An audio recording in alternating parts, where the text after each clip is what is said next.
Allora, il 12 dicembre intanto è uno sciopero generale in tutta Italia per tutti i settori, sia nel pubblico che nel privato. Noi facciamo uno sciopero generale contro le proposte, i disegni, i provvedimenti di questo governo, sia per quanto riguarda il lavoro che per quanto riguarda la legge di stabilità, perché a nostro avviso non colgono la gravità della crisi e non danno delle soluzioni per uscire dalla crisi. Noi riteniamo che sia indispensabile intervenire per creare lavoro, perché il grave dramma che noi abbiamo è quello della disoccupazione, in particolar modo giovanile, quindi ci servono investimenti pubblici per creare lavoro. Per fare questo è necessario che si intervenga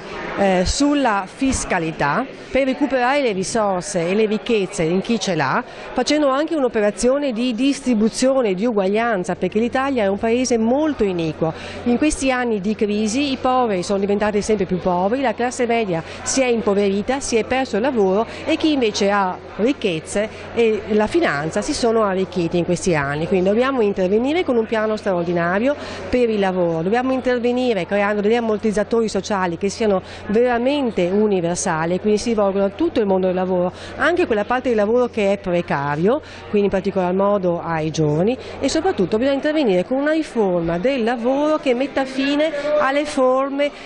che sono di precarietà, che sono ingiuste, che sono incivili. Quindi speranza e futuro. Poi bisogna intervenire sulle pensioni, perché la riforma Fornero ha creato non solo il dramma degli esodati, che via via viene affrontato, ma ha impoverito le pensioni di chi oggi è in pensione e ha impoverito le pensioni di chi domani, se mai riuscirà, andrà in pensione. Quindi bisogna rivedere anche in maniera molto forte la riforma delle pensioni.